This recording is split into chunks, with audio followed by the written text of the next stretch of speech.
Hello friends, so today in this video we will discuss the first 4 problems from the latest AtCoder beginner contest 196. The first 4 problems we will discuss in this video. So let's start. The first 2 problems are not too difficult, but we're gonna see those problems also, in which the first problem is difference max, in which you are given A, B, C, D and you have to choose X and Y such that X should be between A and B and Y should be between C and D, such that you have to choose some optimal X and Y such that you have to find out the maximum possible value of X minus Y. Now because A and B are not too large, they are between -100 to 100, you can easily do this in a brute force way. Or you can also check on the corner cases, but because the constraints are small, you can do this in a brute force way. And the links of all those the solution codes will be in the description, so you can check those codes out also. So the first problem is not too difficult. So the minimum possible value, because can be X minus Y and Y can be X can be -100 and Y can be +100, so it can be -200. So just initialize it with a very large number, like nest number. So -300 you can initialize it and iterate over all the possible values for X from A to B and for Y from C to D, and find out the value of X minus Y and just maximize it over all the possible cases. So the code can be this only. Yeah, so just maximize this I and J. Okay, so the second problem is you are given an integer or a decimal X, round it down to an integer and print the result. So X can be a very large number, you cannot store it in like a number format, so you have to use some string data structure like data type to store it down. So it just states that you are given some number and you have to round it down, you don't have to round it up. So if it's like 5.9, just write down 5. So if it doesn't have any 0, so 0. If it is a very large number, so you just have to write down all the numbers before the point. If there is no point, just write down that number, and if there is some decimal, then write down the number which is just before a decimal. So it's also very simple, just iterate over the string, just take the number as a string, iterate from left to right, and if you just found out a dot or like a decimal, then print out the numbers before it. Else if you do not find out a dot, just print out the whole string. So yeah, that's the solution for this problem. As you can see, if you find out a dot, then break out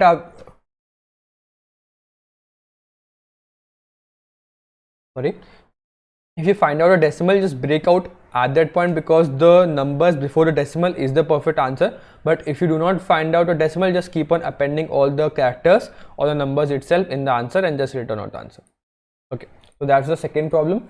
The third problem is you just have to understand the constraints. According to this, you have to find out the answer. So you are given an integer n which is up to 10 to the power 12, and how many integers between 1 and n inclusive satisfy the following condition. Now what is the condition? The decimal representation of X has been like, it should be an even number of digits, and the first and the second half are equal as a string. Now what does this mean? It means that X is an integer between 1 and n. So you are given some n, then all the numbers from 1 till n. So let's assume that you are given 100. So you have to take out all the numbers between 1 to 100, 1 2 3 4 till 100, and then all the numbers between 100, you have to find out the numbers which follows this condition, which means that they should have an even number of digits. Okay, and the first and the second half should be equal as a string. If you understand from the example, as you can see 33, then there are 3 numbers. As you can see that the number of digits are even, which is 2. And if you divide this into equal half, as you can see, if you just divide it at a middle point, then the first and the second string should be same.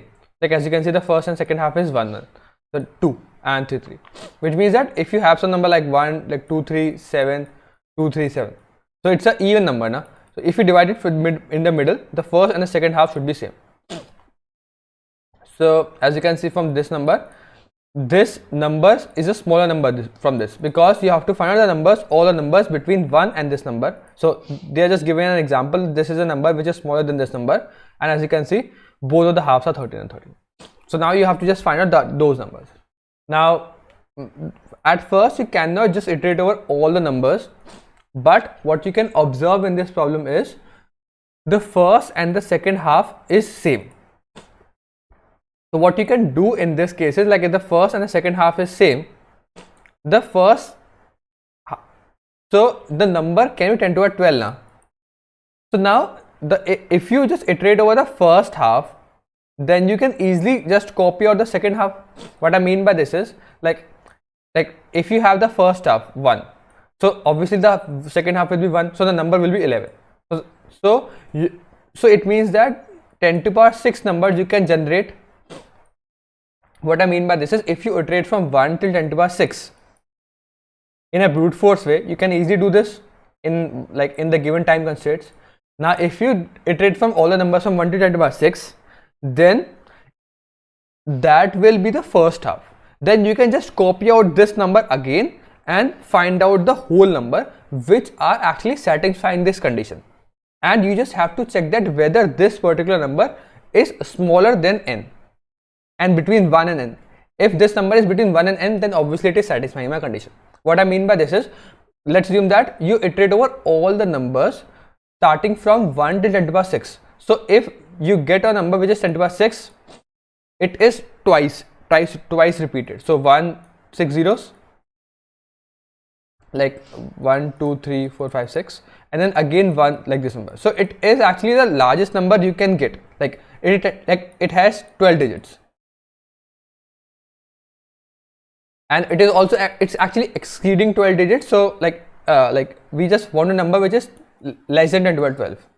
So we are just fine with this condition. What I mean by this is, just iterate from 1 to 10 to the power 6, and then what you'll have to do here is just write down the first number. Let's assume the first number is 12, so the next number will be 12 also. So this is one number which is 12 12, 13 13, 14 14, and so on. So like 123 123, 124 124. So because you can easily iterate over all the first numbers, you can easily create the whole number. And if you can easily create the whole number, you just have to check that every number should be less than n. If they're less than n, then obviously just count it out, and if you don't, that's not. So because it means that you can easily create all the numbers which are satisfying this condition, and you just have to check that whether it is lying less than n or not. So I'll show the code part now. So as you can see, what we are doing here is we're iterating, totally storing out the total values, iterating from 1 till 10 to the power 6, and then just creating out the new number. So just sending out like just I in this number. So it is just appending that I and again that I. So this OK function is just appending I 2 times and returning out that new number. Okay, that's what we are doing. We are just sending out this 12 and then just appending out this 12 again, and that's the number we have to check. So that is satisfying a condition because it is obviously even, and like the first and the second half is same. So you just have to check that number, and if that number, if this number is less than equal to n, then obviously we just increment the total and this answer.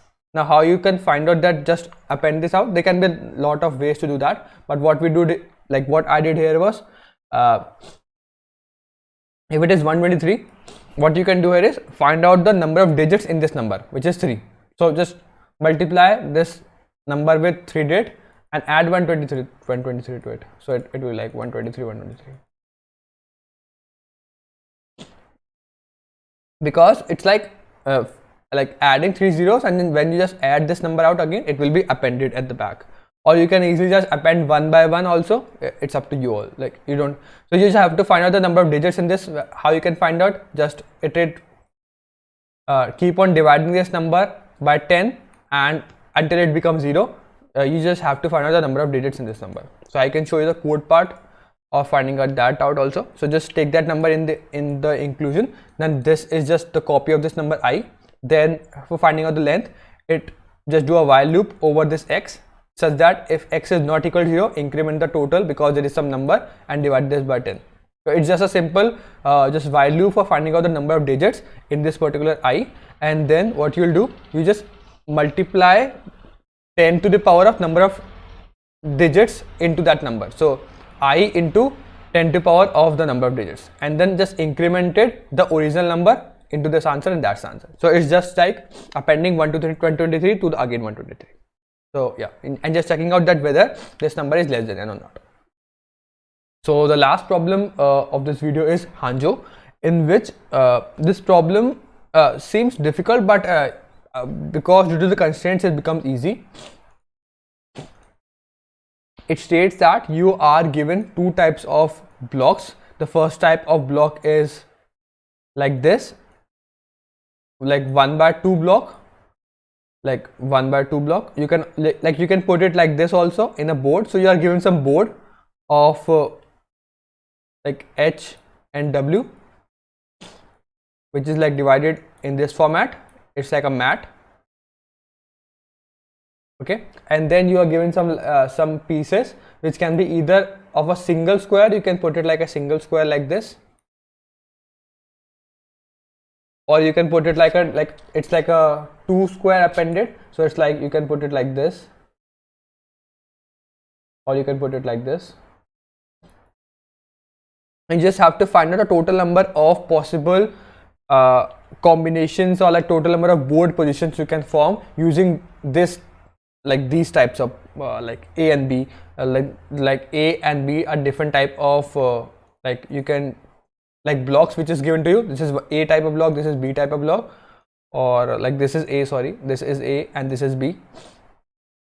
And you have to find out that, okay, like maybe 10 A's are given and like 5 B's are given, and you have to like somehow arrange these blocks onto this mat such that you have to find out how many different like configurations you can find out. So as you can see, this is a 2/2 like mat, and you have one block of this long type and two blocks of this short type. So as you can see, this is one, and like these are the 4 configurations.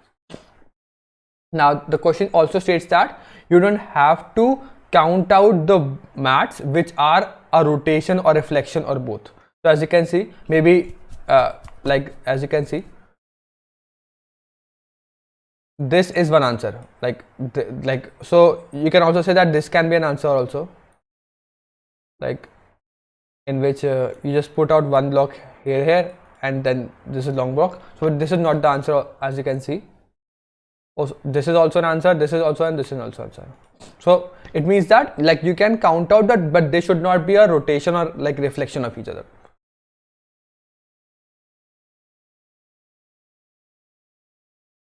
Yeah, so like you have to just find out a total number of possible configurations you can find out like using this. So like how you can do that, like the best possible way is, as you can see in this example here, is because the constraints are up to 10 to us, like it's 16 only. So like you have to just form up small blocks only, like the total number of block size is very small. So in small constraints are always thought of to find out using like a brute force way, or yeah, in a brute force way. So what you can do here is just form the different, like form a grid. Okay, now first, like you can recursively or like call a DFS function or anything out, just like recursively like fill each block which is not filled with the different blocks we have. So let's assume that we have A and B blocks. The A block is the long type and the B block is of short type. Let's assume that I'm not filling out the whole grid, but let's assume that I have 3 blocks of this type and like 5 blocks of this type. So I have 3 blocks. So what you could do, I first started with this configuration. I just first check that both of these blocks are not filled. Okay, so it's not filled, so I filled this in like this manner. Then I will subtract out this by 2, because now I have 2 blocks used because I have 1 block done. So now I can again put it in this manner, or I can put it in this manner. If I put it in this manner, again 1 block is down, so 1 block is left. I can again put this in this manner. So now 0 blocks are left. So now 5 blocks are left. So 1 block down, 1 block down, 1 block, 1 block. So let's assume it is 4 only. And as you can see now, and this is not there. Let's assume that this is only this part. So as you can see now, I have fulfilled the constraints and have made a mat which is following this condition. So this is the possible one answer. So now I have to backtrack. So backtrack means that I have to go back and like again fill out some positions which are not filled. So now what you can do here is you just initialize the board positions with some -1, and then you check that when your A and B, you have used all your blocks, then you just check that whether each, like the configuration which is formed is perfect or not. Maybe you have put some block in this manner, like this one large block here, one block here, one block here, okay, and then you don't have some spaces out to fill out the other blocks. But maybe in one configuration you can do that, but in another configuration you cannot do. What I mean by this is, maybe like maybe you have like you can do this like this, like this, and okay, you can put it like this, put it like, now you have one more block which is of 2 size. Okay, now if you put it like this, then you can put the last block like this. But if you have put one block like this and one block like this, you cannot put the last block in these 2 blocks. I hope you get the point. So it can also lead down to a case in which, like, maybe you cannot like form a block which is valid. So you just don't just ignore those cases out, and you just have to count out only those cases which are giving you a final result. So in the end, when A and B both becomes equal to 0, you will only take case of those mats and just count it out the total number of mats you have. So I'll take on to the code part now. So the code will be in the description, so you can check those code out also. So as you can see, this is the solve function, just set input of A and B. So I'm not sending out H and W, that's why I make it global. Yeah. And then like I can also send it through this function also, no worries, but yeah. So I just memset the X, which is actually the board configuration, just storing out the board, which is 16 by 16, which is a small number, that's why I made this. And then this is the OK function, which is sending out A and B. A and B just means that how much more block type of A, which is of 2 side, like 2 by 1, and block side, like block type of B, which is 1 by 1, how much blocks I have left. And just this is the OK function I will be sending down. And then the global answer variable is storing the total number of answer. Okay, now what we'll be doing in this problem is, this OK function will be called from here, and this OK function, what will do here is in the first case, the base condition is, it will check that the A and B are they 0. If they are 0, then I have to just check out that whether my board which is formed, because I've used all my blocks, is it a valid state or not, which means that I have used all the A and B blocks, whether it is giving a valid state or not. So what I will do, I will iterate over the whole board, and then check that if I find out any block which is giving a -1 result, then obviously I will return out false, which means that like this is not a valid board. Else I will return out true, which means that every board position is filled. Else, if we are not in the end, if my A and B are not giving out 0, then what we'll do, we'll find out the closest position. So like maybe I have filled my whole board, like this is my initial board, put this board only, and I filled my first position. Now I have to first find out the closest position, the first position which is not filled. So this is the position which is not filled. So what I can do here is, I can iterate over again over the whole board and just find out the first position which is not filled, which is iterated by -1, and just store it in ij. And then from that position, I will check that, okay, if I have some A block left, and this ij is obviously not visited, which is -1, and the left side. So what you can do here is, because like some cases can again happen, what I mean by this is, maybe you have some board position,